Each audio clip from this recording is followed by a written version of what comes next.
I'm about to be 64, and you can't fathom that I would not take $1 million to jump back into that life? Come on, Glenn. I find it hard to believe. That's all I'm saying. I think, okay, that if you had a chance, all right, and this is just me, okay, that if you had a chance to rehabilitate your image to all these haters and stuff, and people that have maligned you and said that if you had a chance to go in there for 1 year and prove that you could still do this better than everybody else, I think that you would take the opportunity. When I say it to you that way, that if you had a chance to throw it back in the face of everybody, that's been all these people that have been shitting on you all these years, and if you had a chance to actually show that you could do this better than anybody, because I've never questioned your talent. I've said that your resume, okay, but bro, I bet you this is what bothers me too. You know, I am your biggest supporter for your legacy. But yeah, you don't believe when I tell you something, man. But that's because your legacy's in a different place right now. Okay, I know that you've been the best writer in the history of professional wrestling, and I think your resume points to that. Okay, I think you're upset that you are not looked at that way, and let me finish. Go ahead. And I think that you would, if given the opportunity to throw it back at all these people's faces, I think you would take it. And let me tell you this: if you were offered $1 million to go back, I think I could convince you, based on what I'm telling you, to go back and do it for 1 year while you still have you still have your mental capacities. You're fine if you're not an idiot, right? That's why, okay, I have issues with things that you say on these podcasts, because I know you personally, and I've known you for many years, and I'm your biggest. Who's a bigger supporter of you than me in the wrestling thing? Where I've gone on, people call me an idiot. Oh, Vincent, every time I've supported you, okay. That's why I just think it's difficult, and why I think that you're in a place where you've just been, shit on for so long by so many people. You're bitter about the business that it clouds your judgment. If me and you were in that writing room, if you're writing segments of everything, I find it difficult that you can't appreciate some of the things that the WWE does, and you hate on 90% of the stuff they do. Right. That's my position. Can I explain two very important points you are missing? Okay. Two very important points, Glenn, because you got to understand, bro, there's a history here. I feel the way I do at this point in my life because of my history. That's what you're not understanding. Glenn, let's go back to 2002. You used to come into CD Warehouse, where I used to store CDs. You said to me, Vince, if they go under 3 million people, you got to call Vince McMahon. And I said, Glenn, I will, never dreaming they would go under 3 million. 2 weeks later, never dreaming. How long did it take? It was 2-3 weeks. Okay, so Glenn, please understand my history, because there's two very important things. So I call Vince McMahon. Vince hires me, bro. We agreed on money and everything. He hired me. He wanted me. I said, okay, Vince, how are we going to let everybody know? He said, well, you just come to TV and I'll make the announcement that you're overseeing Raw and SmackDown. And I said, no, Vince, we ain't doing that. We're not doing it that way, because immediately they would be out to kill me. So Vince says, okay, stay overnight.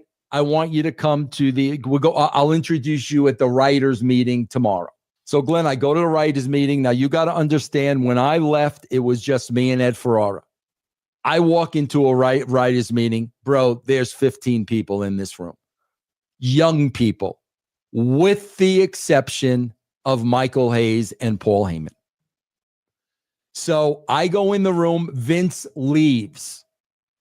Bro, I laid out an entire year of television for them. Now, Glenn, please listen to me and give me credit where credit is due, because there's two very big things you're not taking into consideration. I laid out an entire year of television to them. I knew, Glenn, when I left that room and Vince McMahon went back in it, I knew everybody in that room was going to bury me.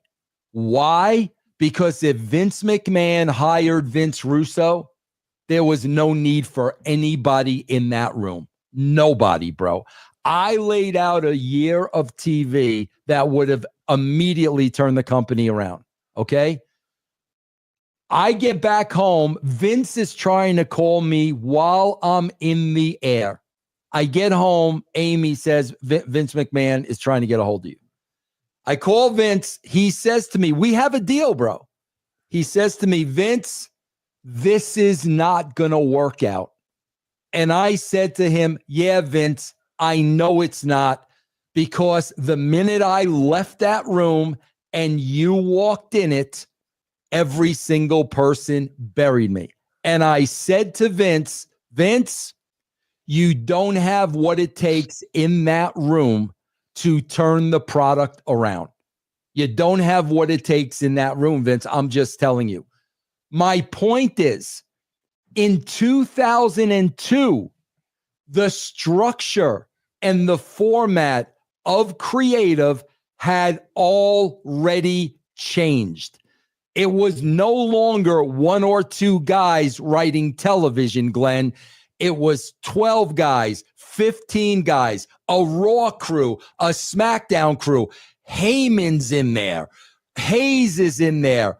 Bro, no way I would have ever been able to exist in that environment and that structure. This is 2002. But you told me that story already. Right, I've heard that story 10 times. Here's number two. You were at TNA. And, bro, a lot of it had to do with Scott D'Amore was bringing all these young guys in. Glenn, I would have conversations with these young guys. They knew more at 20-something years old than Vince Russo would ever know his entire life. Mm-hmm. I knew I don't want to work with these people. I worked with pros. I worked with, Nash and Hall and Pipe. I worked with professionals. I don't want to work with these young kids who don't respect anybody, think they know everything, and they don't know shit. I did not want to work with them. Fast forward to 2024, Glenn. We have a political environment that's more political than ever. And on top of that, you've got the mindset of these younger, entitled athletes that are not the professional veterans that I worked with.